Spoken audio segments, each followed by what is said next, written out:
तारुफ अल्लाह के नाम से जो बड़ा मेहरबान निहायत रहम करने वाला है। ये कहानी है एक ऐसे इंसान की जिसके पास वो सब कुछ था जिसकी ख्वाहिश हर शख्स करता है, दौलत, इज्जत, खानदान और आसाइश। लेकिन सिर्फ एक साल में उसने तकरीबन सब कुछ खो दिया और उसी नुकसान के जरिए इसने उससे कहीं ज्यादा कीमती चीज पाली। इसने अल्लाह को पा लिया। कामयाब इंसान एक मसरूफ तिजारती शहर में उम्र नाम का एक शख्स रहता था। उमर शहर के कामयाब तरीन ताजरों में शुमार होता था। इसकी दुकान हमेशा खरीदारों से भरी रहती। लोग उस पर इंधा एतमाद करते थे। बाजार में उसका नाम इज्जत से लिया जाता था। वो एक कशादा घर में अपनी बीवी और 2 बच्चों के साथ रहता था।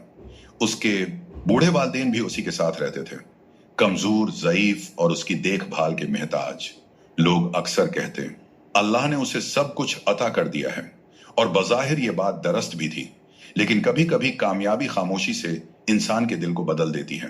उम्र नमाज पढ़ता था, मगर अक्सर जल्दी जल्दी सिदका देता था, मगर कभी कभी शहरत के लिए वालदीन का एहतराम करता था, मगर अक्सर बेसब्री के साथ। जब उसकी वालदा उसे आवाज देते तो वो जवाब देने से पहले आ भरता। जब उसके वालिद नसीहत करते तो वो दिल में सोचता, अब वो जमाना नहीं रहा, आप आज के कारोबार को नहीं समझते। वो जालिम नहीं था, मगर वो दुनिया की चमक में उलझ चुका था। और दुनिया की एक आदत है, वो इंसान को यह भला देती है कि सब कुछ देने वाला कौन है। पहली आजमाइश एक साल उमर का माल ले जाने वाला जहाज समंदर में डूब गया। ये उसकी सबसे बड़ी सरमायाकारी थी। महीनों की बचत, सब कुछ खत्म। इब्तदा में वो पुरस्कौन रहा, ये कारोबार है, उसने खुद को तसल्ली दी। लेकिन अंदर ही अंदर बेचैनी बढ़ने लगी। उसने घर पर कम वक्त गुजारना शुरू कर दिया, वालदीन के पास कम बैठना, नमाज में कम तवज्जो देना। वो दुआ तो करता था, मगर आजिजी के बजाय शिकायत के साथ, या अल्लाह मेरे साथ ही क्यों। वो भूल गया था कि आजमाइशें सजा नहीं होते, वो अल्लाह की तरफ से बुलाने का जरिया होती हैं। दूसरी आजमाइश कुछ ही उर्से बाद उसके वालिद शदीद बीमार हो गए। वो मजबूत इंसान जो कभी अपने हाथों से काम करता था, अब खड़ा भी नहीं हो सकता था। इलाज के अखराजात बढ़ने लगे। उमर खुद को बोझ तले दबा हुआ महसूस करने लगा। एक रात जब वो अपने वालिद को पानी पिला रहा था, तो उसके वालिद ने उसका हाथ पकड़कर आहिस्ता से कहा, बेटा याद रखो, दौलत आती जाती रहती है, लेकिन तुम्हारे अमाल तुम्हारे साथ रहते हैं। उमर ने सर हिला दिया, मगर उसका दिल समझने के बजाय परेशानी से भरा हुआ था। इसके जहन में खतरनाक ख्यालात आने लगे। अगर ये जिम्मेदारियां ना होती तो जिंदगी आसान होती। ये ख्यालात बहुत खतरनाक थे, बहुत खतरनाक। टूटने का लम्हा फिर तीसरी आजमाइश आई। एक रात बाजार में आग लग गई।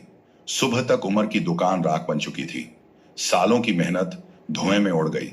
जब उसने जली हुई दुकान देखी तो उसके घटने कमजोर पड़ गए। जिंदगी में पहली बार उसे मुकम्मल बेबसी महसूस हुई। न कोई ताल्लुक काम आया, न पैसा, न कोशिश। वो खामोशी से घर लौट आया। उस रात उसे नींद न आई। बरसों बाद उसने आहिस्ता आहिस्ता वजू किया। वो नमाज के लिए खड़ा हुआ, न जल्दी में न बेतौजही के साथ। उसने हाथ उठाए और कहा, या अल्लाह, मुझे लगता था मैं मजबूत हूं, मुझे लगता था मैं कामयाब हूं, मगर तेरे बगैर मैं कुछ भी नहीं हूं। और वो रो पड़ा, दिल से रविया, सपर्दगी के आंसुओं के साथ। और वहीं से उसकी असल कामयाबी शुरू हुई। इस रात के बाद उमर बदल गया। वो तहज्जुद के लिए उठने लगा। दौलत नहीं मांगता था, मरतबा नहीं मांगता था, बस ये दुआ करता, या अल्लाह मेरे दिल को साबित कदम रख। वो अपने वालिद के पास बैठता, उनकी पुरानी बातें सब्र से सुनता। वो अपनी वालदा को अपने हाथों से खाना खिलाता। उसने उनसे माफी मांगी। उसकी वालदा मुस्कुराएं और बोले, बेटा आज तुम मुझे सबसे ज्यादा अमीर लग रहे हो। उसके दिल को सुकून मिला, उसलिए नहीं कि मसाइल खत्म हो गए थे, बल्कि इसलिए कि उसका दिल अपने रब की तरफ लौट आया था। मुख्तलिफ किस्म की रिज्क महीने गुजर गए। उमर ने छोटे छोटे काम शुरू किए। कुछ लोग जो पहले उसकी तारीफ करते थे, अब उसे नजरअंदाज करने लगे, मगर अब उसे शर्मिंदगी महसूस नहीं होती थी। वो खुद को हल्का महसूस करता था। एक दिन मस्जिद में एक शख्स उसके पास आया। मैंने तुम्हारी दयानदारी के बारे में सुना है, मुझे एक काबिल एतमाद शरीक चाहिए, अमीर नहीं, दयानतदार। दयानतदार, ये लफ्ज उसके दिल में उतर गया। आहिस्ता आहिस्ता अल्लाह ने उसके लिए रास्ते खोलने शुरू किए। अचानक नहीं, ड्रामाई अंदाज में नहीं, मगर मुसलसल उसकी आमदनी वापस आने लगी। पहले थोड़ी, फिर मुस्तहकम, मगर इस बार उसका दिल बदल चुका था। असल कामयाबी कई साल बाद उम्र दोबारा माली तौर पर आसूदा हो गया, मगर अब वो नमाज इत्मीनान से पढ़ता था, सिदका छिप कर देता था, रोजाना अपने वालदीन के हाथ चूमता था, हर वक्त अल्लाह का शुक्र अदा करता था। एक शाम उसके बेटे ने पूछा, आबा जान, आप सबसे ज्यादा खुश कब थे, जब आप पहले अमीर थे या अब? उम्र मुस्कुराया और कहा, मैं सबसे ज्यादा खुश उस वक्त था जब मेरे पास कुछ भी नहीं था सवाए अल्लाह के। कहानी का सबक जिंदगी आपको जरूर आजमाएगी। दौलत भी आजमाइश है, नुकसान भी आजमाइश है, सेहत भी आजमाइश है, खानदान भी आजमाइश है, मगर सबसे बड़ा नुकसान पैसा खोना नहीं है। सबसे बड़ा नुकसान है अल्लाह से ताल्लुक खो देना।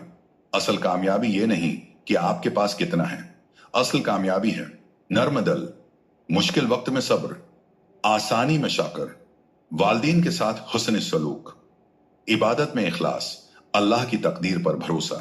जैसा कि हमारे प्यारे नबी ने फरमाया, असल अमीरी दिल की अमीरी है। आखिरी गौर व फिक्र, अगर कल आपकी सारी चीजें खत्म हो जाएं, क्या आपके पास सुकून बाकी रहेगा? अगर आपकी हैसियत खत्म हो जाए, क्या आपका ईमान बाकी रहेगा? सोचिए, क्या आप सिर्फ इस दुनिया के लिए जी रहे हैं या आखिरत के लिए भी तैयारी कर रहे हैं? क्योंकि एक दिन हम छोड़ जाएंगे अपने घर, अपना कारोबार, अपनी दौलत, मगर साथ लेकर जाएंगे अपना सब्र, अपनी नमाज, अपना अखलास और लोगों के साथ अपना बर्ताव। अल्लाह हमें दुनिया और आखिरत में हकीकी कामयाबी अता फरमाए। आमीन।